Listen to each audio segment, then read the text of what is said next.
Hello ළමයි, මේ තමයි අපේ නුවරඑළිය ගමනේ දෙවෙනි දවස.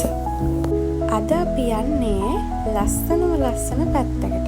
අපි යන්නේ මන්දාරම් නුවර.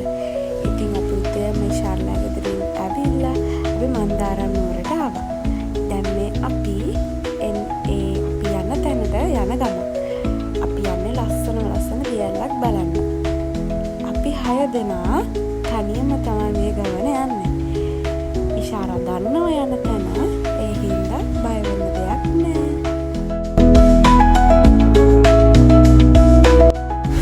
අපි යන්නේ කොළපතන ඇල්ල බලන්න.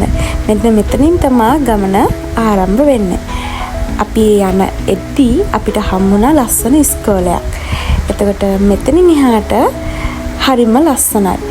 දෙපැත්තේ මල් තියෙනවා, හැමතැනම වතුර එනවා. හරිම ලස්සනයි. මේ පාර දෙපැත්තේ තියෙන ගෙවල්.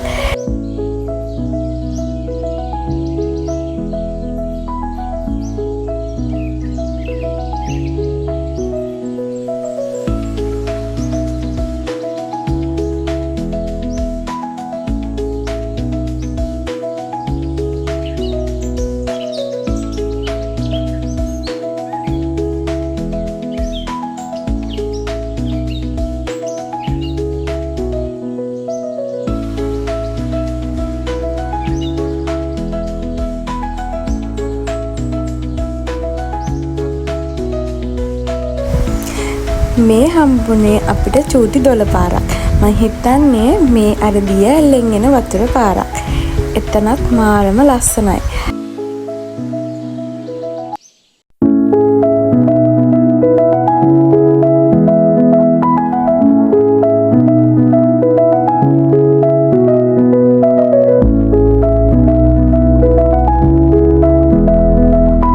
මේ තමයි ලස්සන වියැල. ඉතින් මම වීඩියෝ කරලා තියන්නේ ඔන්න ඔහම.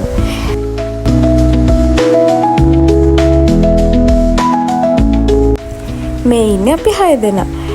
අපිත් එක්ක නංගි කෙනෙක් ගියා. එයා තමයි මේ වීඩියෝ ටික අපිට අරන් දුන්නේ.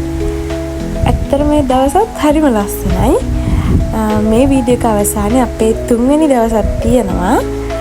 ඒක මොන වගේද කියලා ඉස්සරහට බලන්නත් පුළුවන්. දියැල ළඟ ගොඩාක් වෙලා ඉඳලා අපි එතනින් එන්න පිටත් වුණා. අපි එද්දි තිබ්බට වඩා ටිකක් වතුර පස්සේ වැඩි වුණා.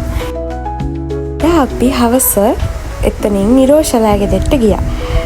මේ තියෙන නිරෝෂලා ගෙදර. ඉතින් අයා අපිට ගෙදර තියෙන හැම පළතුරක්ම ඔහොම ටේස්ට් දාලා ගෙනල්ලා දුන්නා. දෙවෙනි දවසේ අපි යනවා අන්න අර ඈත පේන කන්දට. එතන මාරම ලස්සනයි. දෙවෙනි දවසේ මේ 3 වෙනි දවසේ. අපි කට්ටිය එකතු වෙලා අද තනියම තමයි මේ ගමන යන්නේ. මේ ඉන්නේ අපේ යාළුවෝ ටික. ඒ තැන නම් මාරම ලස්සනයි. හරිම ලස්සනයි. චුට්ටක් අවුව තිබ්බා. හැබැයි අපි එන්න ලෑස්තිනකොට වැස්සක් ආවා. අපිට එතනින් ගියාට පස්සේ මාරම ලස්සන වීව් එකක් තමයි පෙනුනේ. අපි ගොඩක් වෙලා එතන වෙලා හිටියා.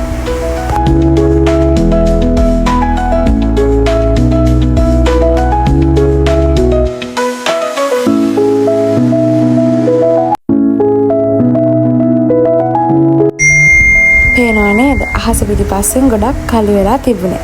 අර ඈතට නම් වහිනා. ඉතින් අපි ඉක්මනට එදා ගෙදර ආවා වැස්සක් ආව හින්දා.